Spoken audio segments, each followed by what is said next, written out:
memuji dan menyembah Tuhan pada hari ini. Meskipun Bapak Ibu Saudara di rumah masing-masing itu tidak mengurangi sukacita dan kerinduan Bapak Ibu Saudara untuk menyembah. Amin. Mari kita mempersiapkan diri kita mau persiapkan hati kita mau berdoa. Sungguh hati kami limpah dengan ucapan syukur Tuhan, karena Engkau masih memberikan kami kesempatan untuk ada sampai hari ini. Itu semua karena kekuatan-Mu, ini semua karena kasih-Mu Bapa. Dan ini semua karena kebaikan-Mu Yesus. Dan Bapa, sekarang kami mau lebih lagi memuji dan menyembah dan meninggikan nama-Mu Tuhan. Kiranya di atas pujian dan penyembahan kami, hanya Engkau yang disenangkan, hanya Engkau yang bersemayam Tuhan. Di dalam nama Tuhan Yesus kami sudah siap buat memuji, menyembah nama-Mu Tuhan. Haleluya, haleluya, amin. Mari Bapak Ibu Saudara, seberapa banyak di sini yang percaya kalau Tuhan selalu beserta kita, bisa beri tepuk tangan yang terbaik bagi nama Tuhan. Bisa beri tepuk tangan yang terbaik bagi nama Tuhan. Haleluya.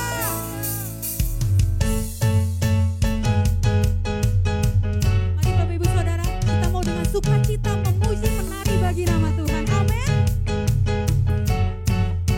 Mari sama-sama sorakan.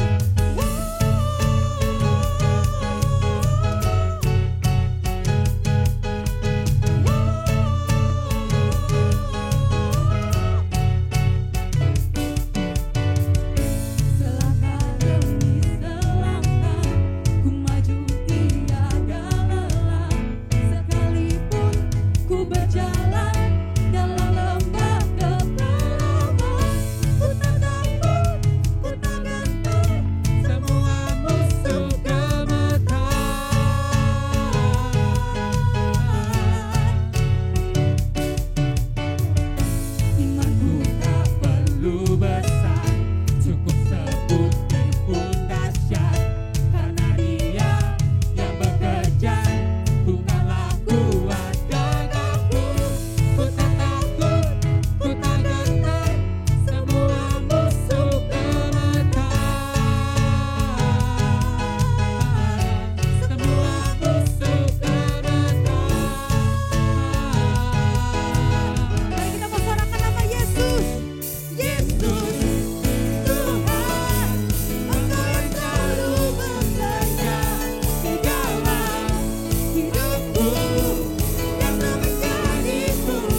Sungguh kami bersyukur Bapa memiliki Allah yang terus beserta dengan setiap kami Tuhan. Kami bersyukur memiliki Allah, Engkau yang selalu ada dalam setiap kami Tuhan. Engkau yang selalu menjadi kekuatan kami, Engkau yang menjadi benteng kami, Engkau yang menjadi batu karang, bahkan kekuatan setiap kami Tuhan. Dan kami percaya Tuhan, Engkau juga yang akan terus Bapa menyertai kami sampai kapanpun Tuhan. Ajar kami Bapa untuk terus berharap padamu Bapa, untuk terus mengandalkan-Mu Tuhan. Sebab kami percaya janji-Mu adalah janji kemenangan Tuhan. Terima kasih Yesus, terima kasih ya Tuhan.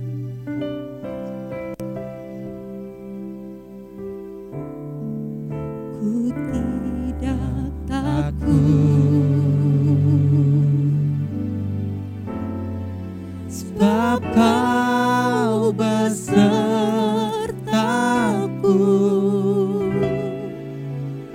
Ku tidak bimbang,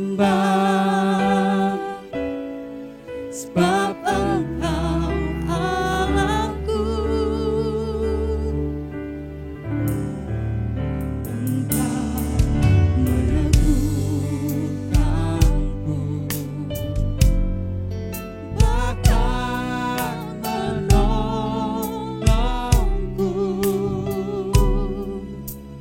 Kau batu karangku,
di dalam Engkau Bapa kemenangan yang dijanjikan Tuhan.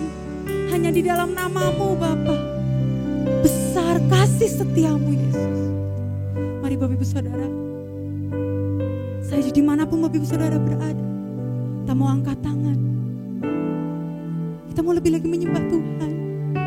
Kita mau nyatakan,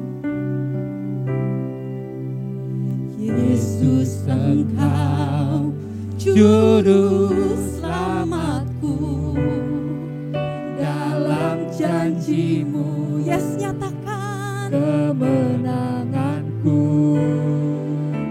selamanya, kan ku nyatakan besar setiamu Tuhan di hidupku. nyatakan Engkau Juru Selamat kami Tuhan. Yesus Engkau Juru Selamatku, Dalam janji-Mu, kemenanganku selamanya, kan ku nyatakan besar setiamu Tuhan di hidupku. ayo lebih lagi nyatakan bahwa Ia Juru Selamat setiap kita. Katakan, Yesus Engkau Juru Selamatku, dalam janji-Mu kemenanganku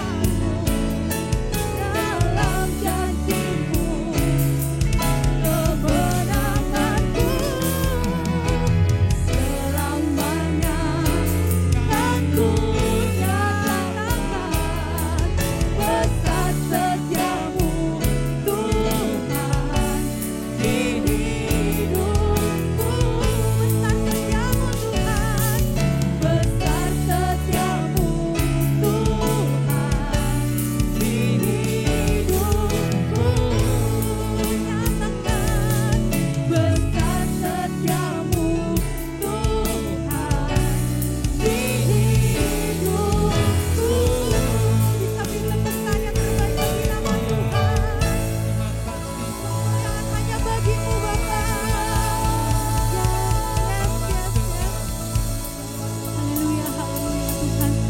Sungguh berterima kasih Tuhan atas waktu Bapa, hadirat-Mu yang lebih lagi memenuhi setiap kami Bapa, yang lebih lagi mengisi bejana hidup kami Bapa. Dan sekarang kami mau siap lagi diperlengkapi Bapa dengan kebenaran firman-Mu. Di dalam nama Tuhan Yesus, mari yang siap. Kita sama-sama katakan amin.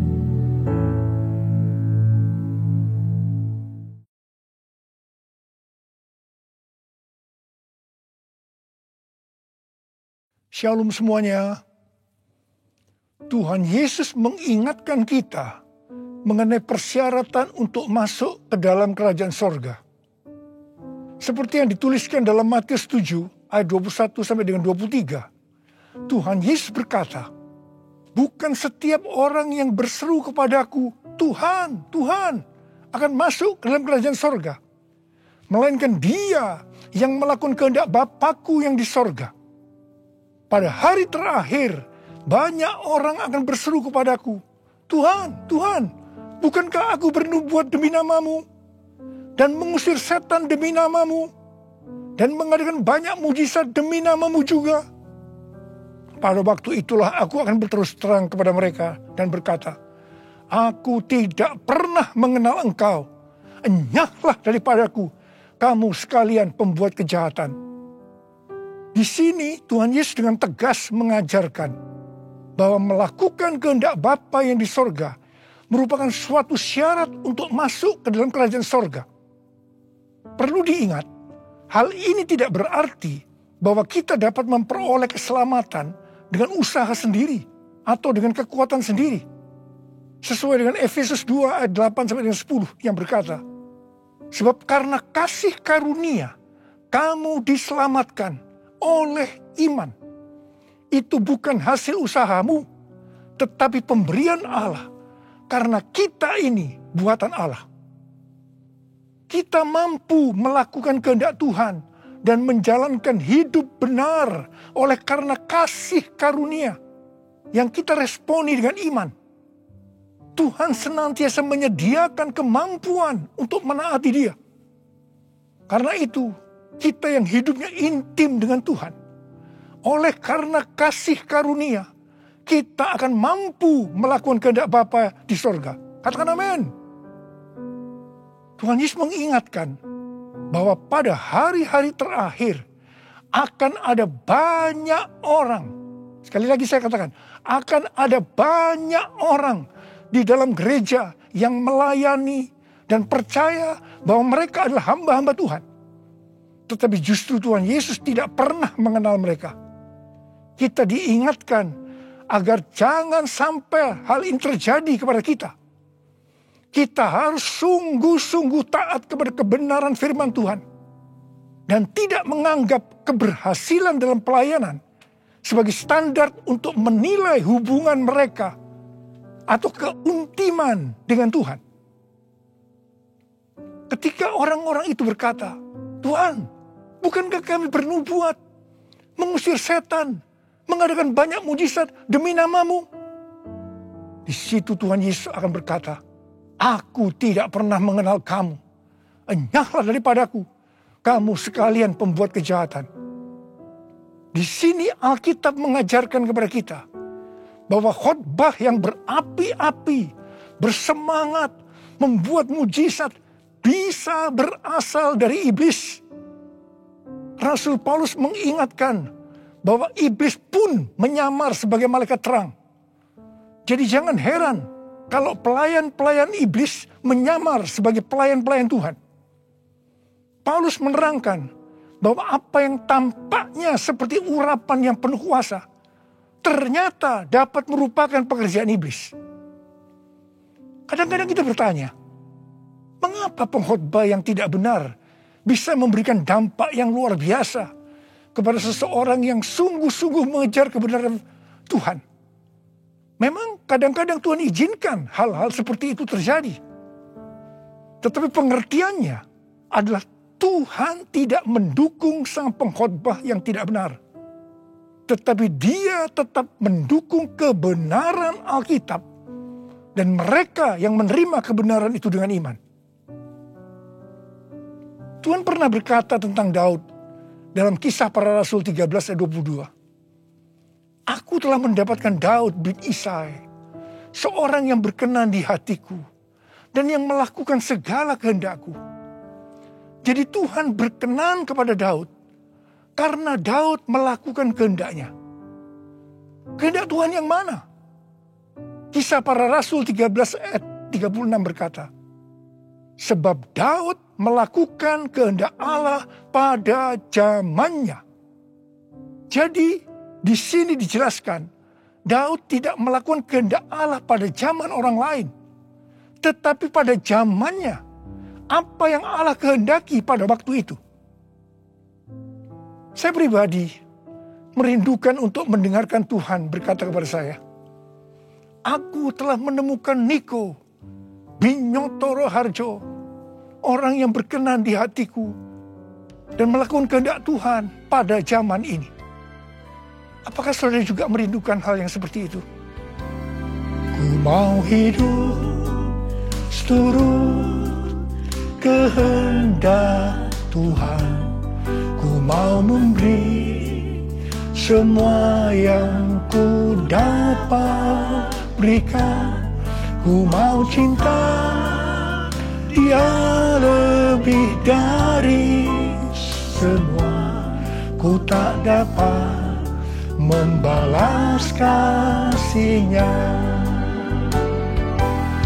Ku mau cinta Dia lebih dari semua. ku tak dapat membalas kasih-Nya. Ku tak dapat membalas kasih-Nya. 6 hari sebelum Paskah, Tuhan Yesus datang ke Betania, di mana Lazarus pernah dibangkitkan. Mereka mengadakan perjamuan untuk Tuhan Yesus. Marta melayani Dia. Di tengah-tengah perjamuan itu, Maria mengambil setengah kati minyak narwastu murni yang mahal harganya, lalu meminyaki kaki Tuhan Yesus dan menyekanya dengan rambutnya. Dan bau minyak narwastu itu semerbak di seluruh rumah itu. Yudas Iskariot, salah seorang murid Tuhan Yesus berkata, "Kenapa minyak narwastu itu tidak dijual saja dengan harga 300 dinar? Dan uangnya bisa diberikan kepada orang-orang miskin." Yudas berkata seperti ini bukan karena dia memperhatikan nasib orang-orang miskin, tetapi karena dia akan mencuri uang kalau minyak narwastu itu dijual. Tuhan Yesus berkata, "Sudahlah, biarlah dia melakukan hal itu untuk mengingatkan hari penguburanku. Karena orang-orang miskin selalu ada padamu, tetapi aku tidak akan selalu ada padamu." Kemudian Tuhan Yesus berfirman, "Aku berkata kepadamu, sesungguhnya di mana saja Injil diberitakan di seluruh dunia, apa yang dilakukan oleh Maria ini akan disebut juga untuk mengingat dia." Wow, ini suatu penghargaan yang luar biasa yang diberikan oleh Tuhan Yesus kepada Maria. Sebenarnya apa sih yang dilakukan oleh Maria sehingga Tuhan Yesus memberikan penghargaan seperti itu? Yang dilakukan oleh Maria dengan mengurapi Tuhan Yesus dengan minyak narwastu itu adalah menjawab kebutuhan Tuhan Yesus pada waktu itu. Maria sebenarnya melakukan kehendak Tuhan Yesus pada waktu itu. Tuhan Yesus tahu bahwa sebentar lagi dia akan mati dengan mengalami penderitaan yang luar biasa. Ingat saudara, bahwa Tuhan Yesus selain 100% Allah, dia juga 100% manusia seperti kita semua. Dalam keadaannya seperti itu, dia butuh ada orang yang menguatkan, menghibur dia. Dan Maria menjawab apa yang Tuhan Yesus butuhkan. Maria melakukan kehendak Tuhan Yesus pada waktu itu. Tuhan Yesus berkata bahwa apa yang dilakukan oleh Maria dengan mencurahkan minyak narwastu itu ke kaki Tuhan Yesus dan menyeka dengan rambutnya adalah persiapan untuk hari penguburannya. Sebenarnya, setiap kali kita memberitakan Injil, Tuhan Yesus menghendaki agar kita memberitakan tentang apa yang dilakukan oleh Maria, yaitu mengingatkan agar kita melakukan kehendak Tuhan pada zaman ini. Seperti apa yang Tuhan Yesus katakan dalam Matius 7 ayat 21-23 tadi. Yaitu bahwa hanya orang yang melakukan kehendak Bapa yang di sorga akan masuk ke dalam kerajaan sorga. Hanya orang yang melakukan kehendak Bapa yang akan ikut dalam pengangkatan. Saudara mau ikut dalam pengangkatan? Yang mau katakan amin. Amin. Ku mau mengikuti kehendak-Mu ya Bapa. Ku mau selalu menyenangkan hati-Mu. Ku mau mengikuti kehendak-Mu ya Bapa. Ku mau selalu menyenangkan hati-Mu. Ku mau selalu menyenangkan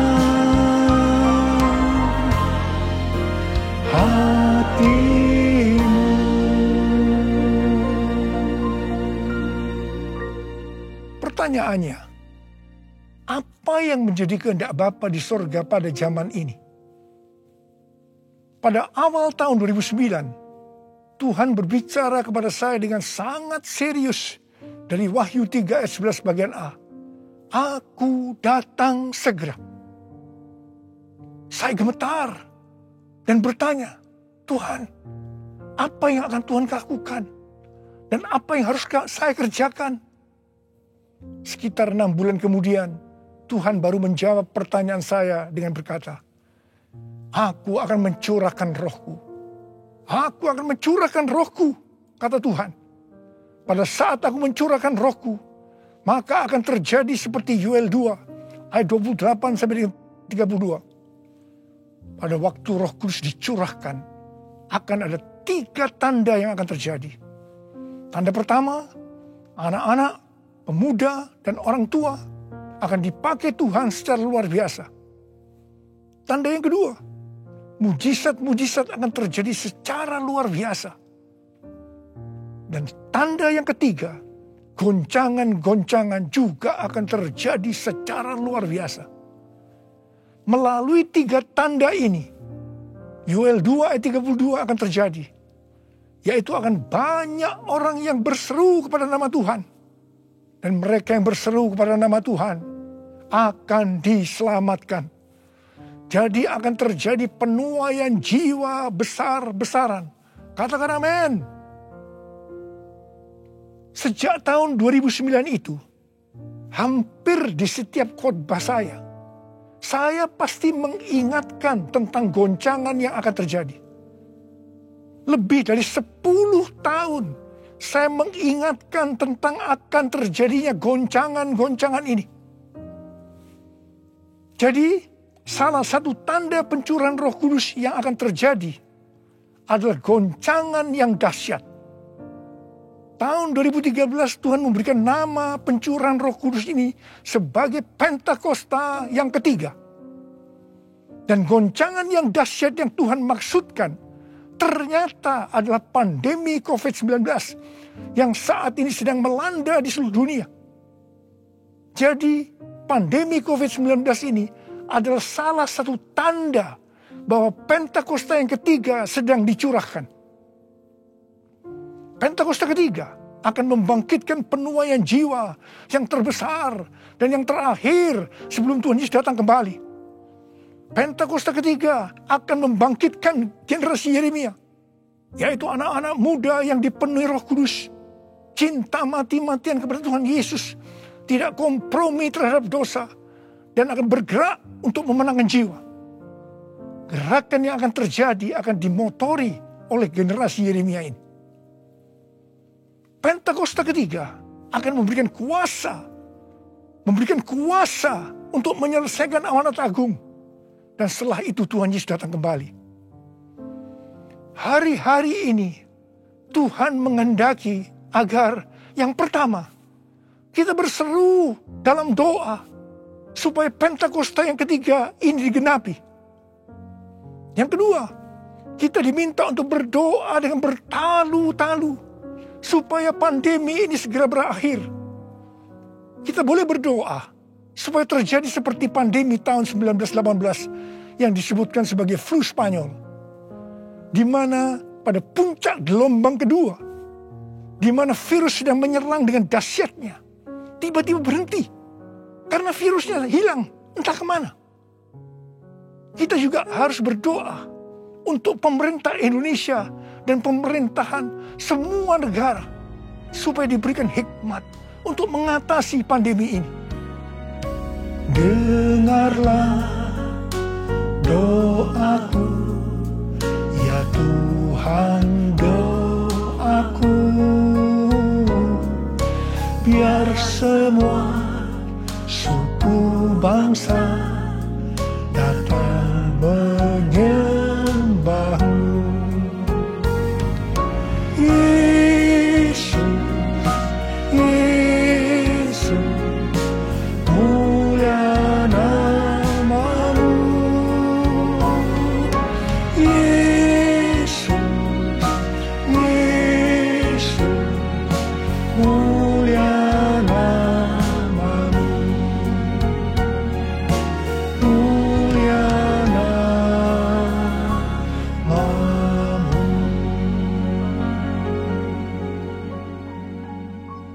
tahun 2020, seorang hamba Tuhan mendapat penglihatan tentang Jakarta saat dia berkhotbah.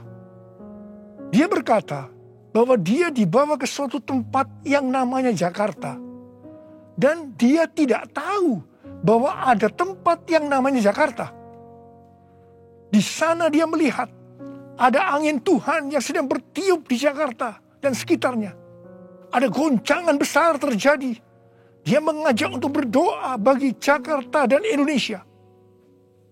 Hari-hari ini, apa yang dilihat oleh hamba Tuhan ini memang sedang terjadi di Jakarta dan Indonesia. Dengan adanya varian Delta, maka pandemi di Indonesia menjadi semakin parah. Indonesia pernah sebagai ranking pertama dalam penularan virus harian di dunia ini. Demikian juga dalam hal kasus kematian karena COVID ini. Indonesia pernah menjadi yang terbanyak di dunia. Indonesia juga pernah disebutkan sebagai epicentrum COVID-19 dunia. Ini gambaran tentang keadaan Indonesia hari-hari ini yang sedang digoncang secara luar biasa. Banyak orang yang ketakutan, khawatir, kebingungan, stres, depresi, cemas, bosan, jenuh. Banyak juga yang terkena dampak krisis ekonomi. Banyak di antara kita sedang melihat kematian yang datangnya secara tiba-tiba terhadap orang-orang yang hubungannya dekat dengan kita. Banyak yang bersaksi, saya baru saja berbicara dengan dia. Sekarang tiba-tiba sudah tidak ada lagi dia. Yang paling menonjol dalam pandemi COVID-19 ini, dibandingkan dengan pandemi 1918 yang disebutkan sebagai flu Spanyol, bukan jumlah orang yang meninggal. Karena yang meninggal dalam COVID-19 ini relatif sedikit dibandingkan dengan flu Spanyol. Tetapi yang menonjol adalah tingkat depresi, stres, kecemasan tertinggi dalam sejarah. Yaitu mencapai 25% pada tahun 2020. Di mana jika dibandingkan dengan tahun 2017 hanya 3,44%. Depresi ini pasti disebabkan karena melihat dan mengalami hal-hal yang disebutkan tadi. Jadi kalau kita melihat karakteristik pandemi COVID-19 ini, jelas Tuhan menghendaki adanya suatu pertobatan. Pada hari Minggu tanggal 11 Juli 2021 jam 2 siang, Dirjen Bimas Kristen dan Dirjen Bimas Katolik Kementerian Agama Republik Indonesia mengajak semua umat Kristen dan Katolik untuk berdoa bersama-sama di rumah masing-masing. Kita berdoa dan melakukan seperti yang dituliskan dalam 2 Tawarikh 7 ayat 13 dan 14. Saya percaya Tuhan mendengar doa kita.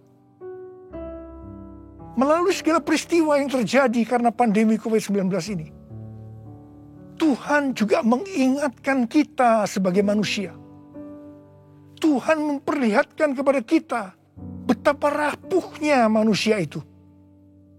Kalau kita membaca dalam kitab Mazmur, dikatakan bahwa manusia itu seperti mimpi, seperti angin, hari-harinya seperti bayang-bayang lewat.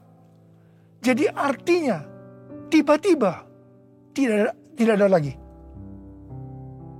Manusia itu seperti rumput yang bertumbuh. Di waktu pagi berkembang dan bertumbuh. Di waktu petang lisut dan layu.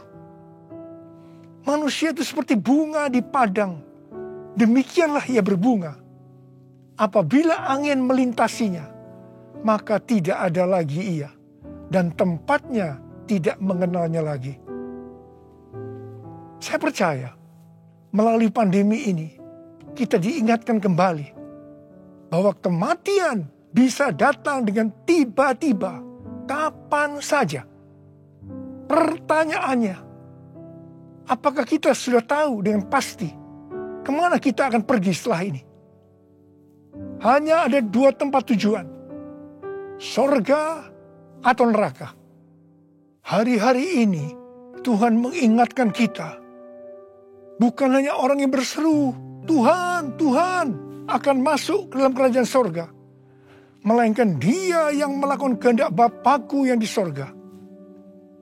Saya berdoa, setiap kita akan berkata, Tuhan, saya akan melakukan kehendak Tuhan pada zaman ini. Yang mau melakukan kehendak Tuhan pada zaman ini, boleh angkat tangan saudara. Saya akan berdoa buat saudara. Kita nyanyikan lagu ini. Ini aku Tuhan, utuslah aku, sampai generasiku diselamatkan.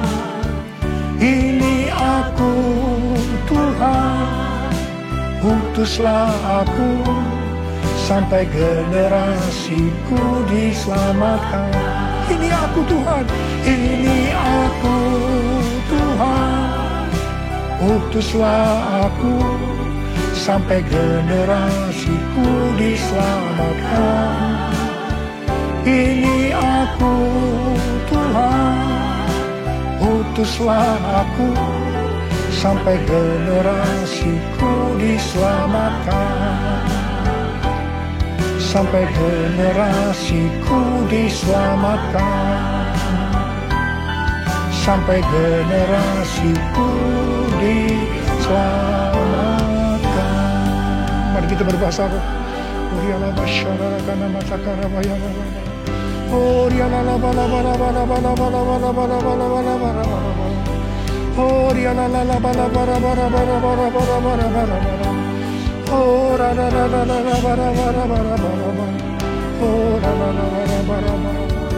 Engkau melihat anak-anakmu sedang angkat tangan di hadapanmu.